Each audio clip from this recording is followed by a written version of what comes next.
compensation and remuneration that workers should receive for work done. Many employers, both in the public and the private sector, rely on insufficient tools and mechanisms for determining and compensating labor, which in most cases does not account for worker and farm productivity as one of the parameters for wage determination. To address this problem, the Ministry of Labor has developed a draft wages and remuneration policy for consideration and adoption. This policy champions a fair, equitable, and dynamic mechanism for determination and compensation of wages to all workers in the country that takes into account all necessary parameters, including productivity indices. Your Excellency, with the view of cushioning the economy, my ministry through the Department of Social Protection is mandated to protect and empower marginalized and vulnerable members of our society, to help them lead dignified and productive lives. The department continues to implement various social assistance programs in the forms of cash transfer targeting the orphans, the vulnerable children, the older persons, persons with disability, and the Inua Jamii program. Your government, sir, has committed 28 billion to support these programs in the current financial year. Your Excellency, I restate my ministry's commitment to a prosperous and inclusive Kenya, where our workers are at the center of development and the marginalized and vulnerable members of our society are able to lead decent lives. President William Samoei Ruto, my singular honor and pleasure President of the Republic of Kenya and Commander-in-Chief of the Defense Forces, Your Excellency, the Deputy President, Honorable Rigathi Gachagua, from here, my colleagues, members of the Cabinet, Governor Sakaja, the Secretary General of KOTU, Brother Francis Atwoli, and his entire leadership, the Speaker of the Senate, distinguished ladies and gentlemen, workers of Kenya, hamjambo, wafanyikazi hoi, asante sana. Members of the Cabinet, Governor Sakaja. Points. The first point is to say that I am delighted and extremely astounded that the one Honorable Secretary General Francis Atwoli has spoken without blinking, saying that mambo yalishabadilika. Your Excellency, if one thing can be attributed to Francis Atwoli, he is very pragmatic and is very realistic, and he does not mince his words. He has spoken and he has stated very clearly that we have no time for unnecessary distractions to the economy. It is time for us to close ranks, pull together, and work with the government and make sure that we can enhance the stability, particularly economic stability of this country. Mr. Secretary General, that is indeed a very powerful message to the people of Kenya. Your Excellency, I would also want to encourage, because I was not too sure whether I had it right or did not hear, but KOTU has come out very strongly on the need to avoid disruptions. I would encourage the Federation of Kenya Employers through the other entities, KEPSA, Kenya Association of Manufacturers, to also come out very strongly and stand against these disruptions because they affect across the board. It is important that we all grow our economy, we grow our revenue, and we move forward. So let us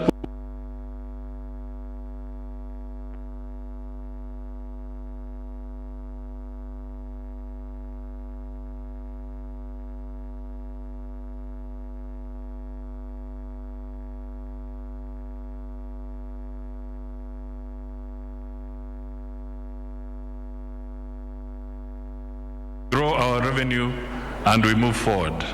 So let us pull together both employers and workers to make sure that we do not have unnecessary disruptions in our economy. There is no more time to waste. We have to work hard and we have to move forward. Your Excellency, it is now my pleasure to request the Deputy President, Honorable Rigathi Gachagua, to come forward, make his remarks, and then invite you. But Your Excellency, the symbolism of your being here should not be taken for granted. Sasa ni wakati mgumu kwa mambo ya kiuchumi. Na President amejitokeza kuja hapa kujiunga na wafanyikazi wote wa taifa letu la Kenya wakati wako kwa hali ngumu. During the difficult time, you have come forward to stand with the workers of Kenya. That cannot be taken for granted because it is not an easy time. We are going through challenges, but that gesture is a very strong signal that even in moments of difficulty, you shall come forward and stand with the people of Kenya. Bwana Deputy President, nafasi ni yako, umkaribishe Rais. Asante.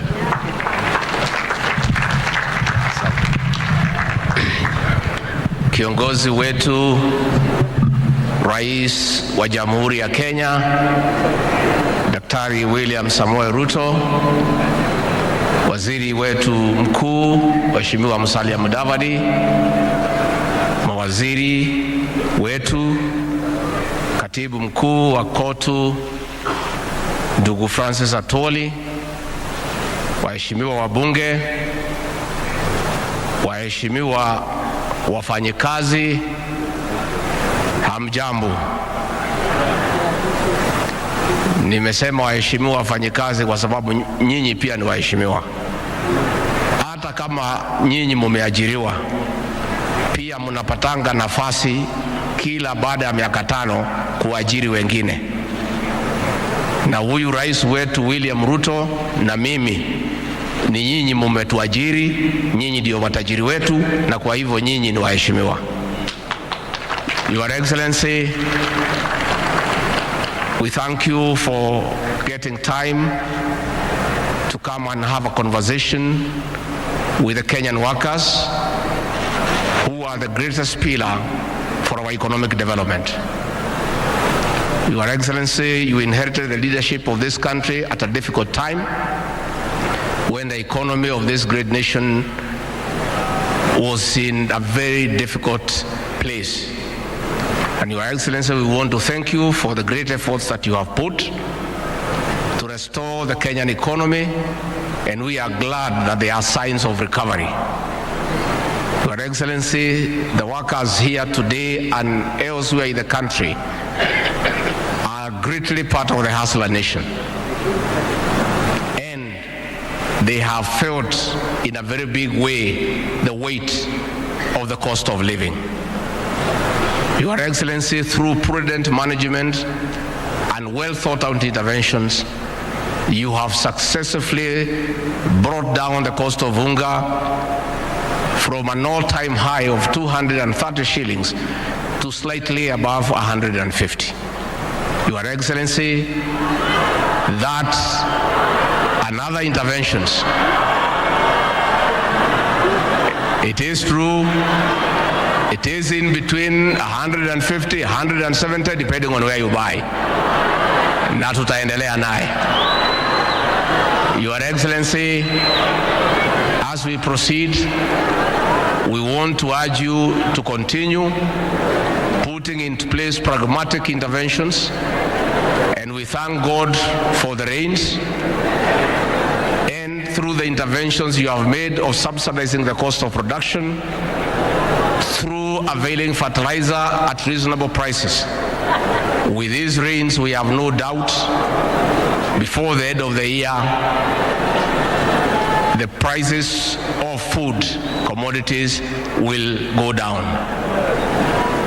Finally, Your Excellency, all these things are not possible if there is no political stability. Na mzee Atuoli, ningetaka kuhakikishia kwamba our president has done everything possible to reach out and to encourage dialogue. When the Azimio group reached out to our president and said they want to be given an opportunity to leave the streets and get engaged in bipartisan discussions, the president readily agreed because he was very magnanimous and he provided leadership with this country. Those of us who work closely with him, some of us who have a different idea, but the president persuaded us that it is useful to give dialogue a chance. The Azimio people have been given a chance, but they have instead decided to go back to the streets. What they must know, because I saw them pen a letter yesterday saying that the president should allow them to go to the streets. President William RUTO on 13th of September took the Bible before God and the people of Kenya and swore to protect and uphold the Constitution. One of his responsibilities in upholding the Constitution is to protect life and property. Event that they decide the several times the Azimio people are in the streets, they want to go, there was no demonstration. They must understand that the president has a constitutional duty to protect life and property. And asking the president to look the other way as people destroy people's property is asking him to violate the Constitution, which he cannot agree.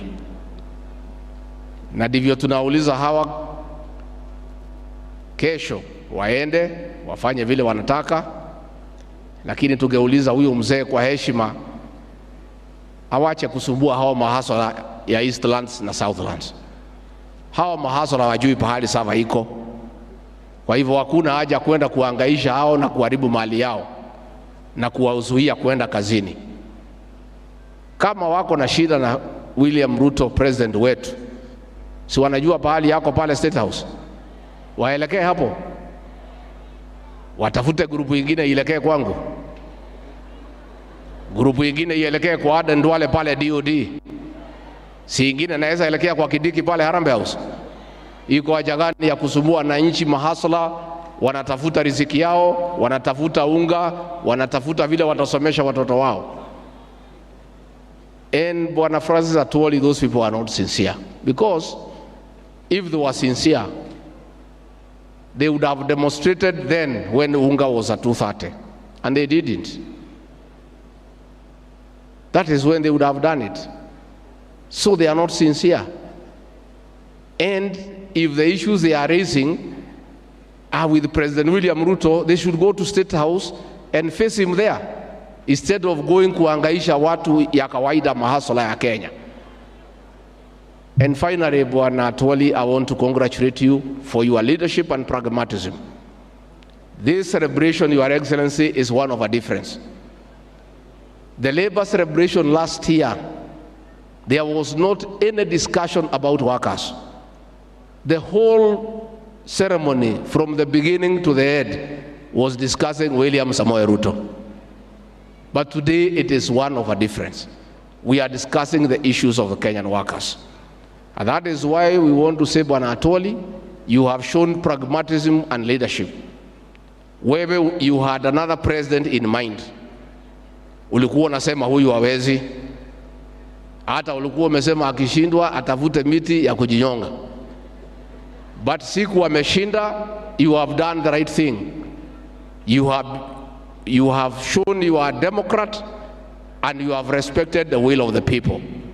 And that is the way it should be. So I want to urge you with respect. Hao marafiki yako uwatafute pale kwako Kitengela. Tulikuwa tunakufuatilia mkikaa na hawa.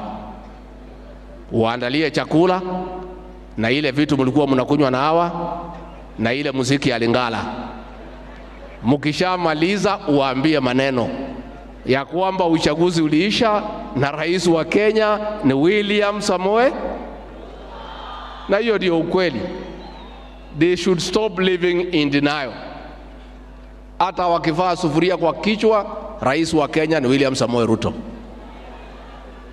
Hata wakisema nini, hata wakimtukana, yeye ndiye rais wa Kenya. Na wewe bwana mzee Atoli, kwa sababu wewe umeelewa maneno, wewe ni mzee waite. Wakiburudika pale, wakichapa 1, 2, 3, watasikia maneno. Waeleze ya kwamba uchaguzi uliisha na wewe mwenyewe umetii demokrasia and you have respected the will of the people, because that is the way it should be. Kwa hivyo rais wetu wa Kenya wanategemea kwako ya kwamba utalinda mali yao, kwa sababu uko na kazi ambaye ni ya kikatiba ya kulinda mali ya Wakenya kutoka kwa muhalifu wowote, akuwe ni nani au ni nani, kwa sababu hiyo ni katiba na ni lazima katiba itekelezwe. Kwa hayo mengi, ningemuuliza kwa heshima zote tusimame, tuchukue nafasi hii, tumkaribishe rais wa Kenya, President William Ruto.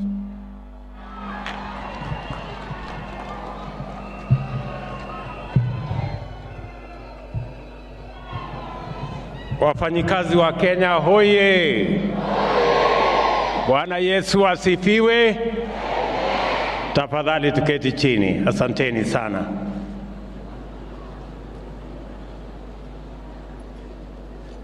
Kwanza mimi nataka nichukue nafasi hii kwa heshima kubwa katika siku hii ya Labor Day tarehe 1 mwezi wa 5 2023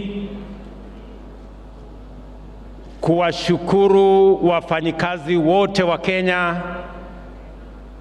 na vile vile kuwapongeza wafanyikazi wote wa taifa letu la Kenya nikisema Happy Labor Day.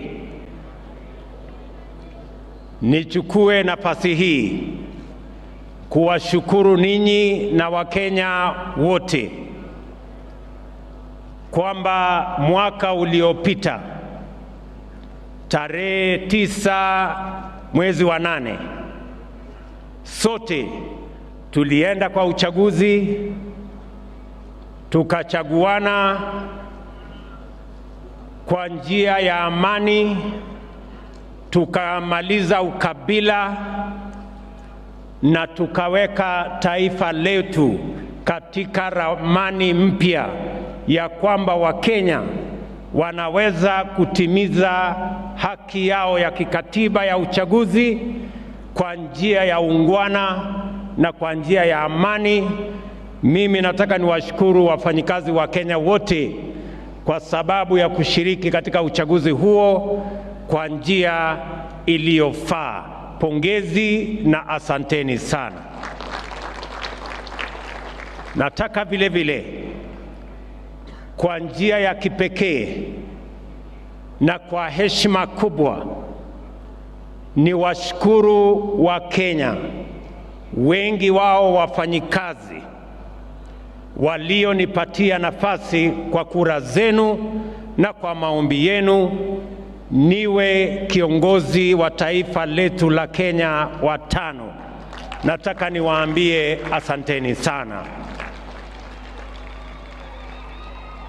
Nataka niwapongeze Wakenya wote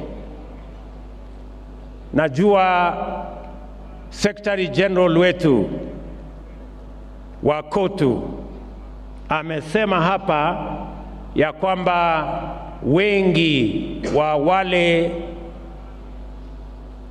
ni viongozi wa wafanyikazi na watu wengine wengi walipiga kura kwa upande wa azimio.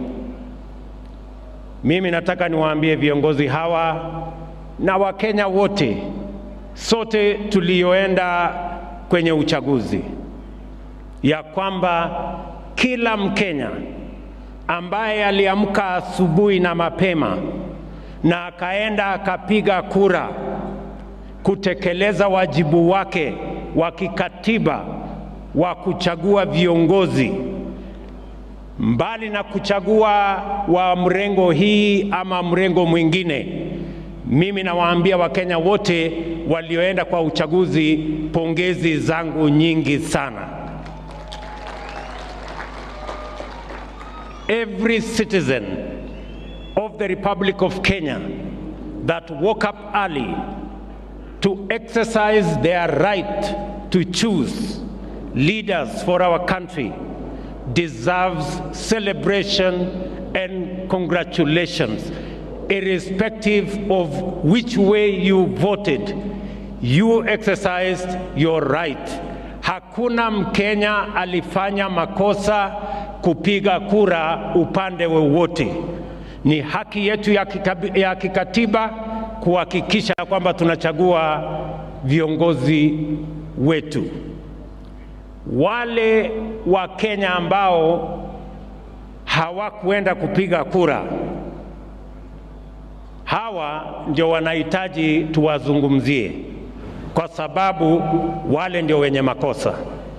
About 35, almost 40% of the citizens of Kenya who are eligible to vote hawakuenda kupiga kura. Wale ndio pengine wako na makosa, lakini kila Mkenya ambaye aliamka akapiga kura, akapigia Kenya Kwanza ama akapigia Azimio, huyo ni Mkenya mzalendo mwenye amesimama na kwenda kupiga kura, ili tuwe na demokrasia na tuchague viongozi wetu kupitia kwa njia ya demokrasia.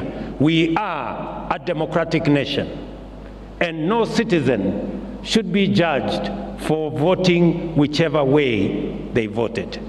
Nataka niwaambie viongozi walio hapa wa movement yetu ya Labour, the Labour movement leaders, nataka viongozi hawa wote, nimekuja hapa katika sherehe hii ya kwanza ya Labour Day ili nikubaliane na nyinyi, tushirikiane, tufanye kazi pamoja kuwahudumia wafanyikazi wa taifa letu la Kenya.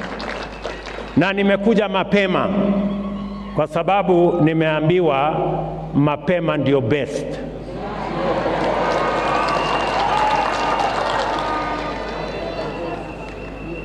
Najua wengi wenu mulinilima sana. Mimi nataka niwaambie, Waswahili wanasema yaliyopita si ndwele. Jameni, tushirikiane, tufanye kazi pamoja. Mimi niko tayari kushirikiana na nyinyi pamoja, tujumuike kushughulika na mahitaji na matakwa na yale mambo ambayo yatafaa wafanyikazi wa taifa letu la Kenya. I want to ask respectfully all the labor leaders in our republic wasimame. Tafadhali, waheshimiwa wasimameni. Tuwapigie makofi hawa wadogo wote. Mimi niko tayari kufanya kazi na wao. Karibuni my friends, let's work together. Sawa sawa. Msikuwe tena na baridi kwamba huyu mtu tulimlima pengine hako na maneno na sisi. Mimi sina maneno na mtu. Nyinyi mlitekeleza wajibu wenu wa kikatiba, kupiga mahali kura mlipiga. Ile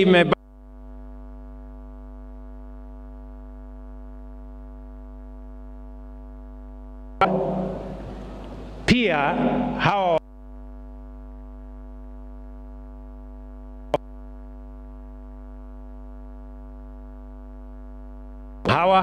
na mimi pia nimechaguliwa na hawa, sisi wote ni wafanyikazi ya wananchi wa taifa la Kenya. Tushirikiane. Nataka niwaambie wafanyikazi wa taifa, hatuna gold, almasi, ama pengine hata hatuna mafuta, ile kidogo yetu iko Turkana bado, lakini tuko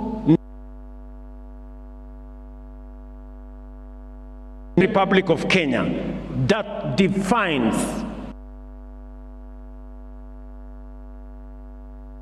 force. Wafanyikazi wa taifa letu la Kenya ndio rasilimali ya taifa letu la Kenya ya muhimu kuliko rasilimali ingine yeyote. The Kenyan workforce is what will shape the destiny of our country. Na kwa sababu hiyo, kwa sababu the Kenyan labor force is that important to the development of our country, we must look after it, we must work for it, and we must make it possible for it to grow, expand, and flourish. Ni jukumu letu kuhakikisha ya kwamba Wakenya wanapata nafasi ya kutosha kupata ajira, ndio wachangie katika kupeleka taifa letu la Kenya katika kiwango kipya. Nasema hivyo kwa sababu hata katika mazungumzo tulioenda kwa Wakenya wakati tulikuwa katika msururu wa mambo ya uchaguzi, kati ya mambo mengi tulioambiwa na Wakenya yanahusikana na wafanyikazi wa taifa letu. Na ndio sababu hiyo manifesto yetu, the bottom-up economic transformation agenda manifesto, is front, back, sides and center about the Kenyan people and the Kenyan workforce. Na ndio mimi nataka niseme hivi, katika mpango wetu, we need to expand, to grow and to develop the Kenyan workforce, because that is the jewel of the resources we have in the Republic of Kenya. Na ndio sababu hiyo nataka kusema mambo masita ya muhimu ambayo tunapanga kama serikali kuhakikisha ya kwamba tuko na wafanyikazi na wanafanya kazi katika mazingira na katika hali ambayo wako na usaidizi wa kuchangia katika kupeleka taifa letu la Kenya mbele. Jambo la kwanza, tumesema tunaweka mpango maalum katika sekta ya kilimo, kwa sababu pale katika sekta ya kilimo ndio inazalisha nafasi nyingi za ajira katika taifa letu la Kenya.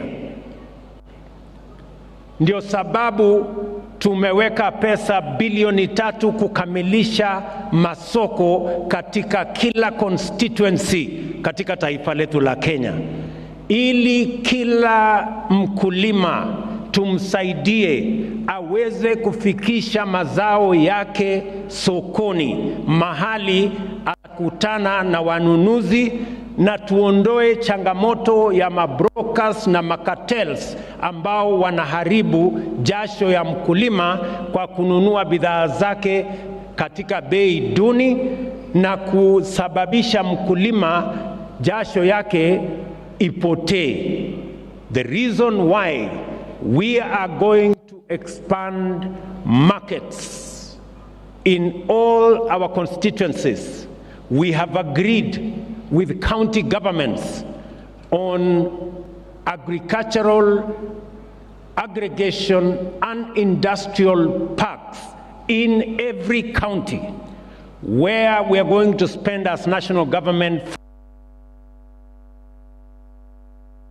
County governments will spend equally 5 billion shillings so that we can aggregate our agricultural produce and give real value to our farmers.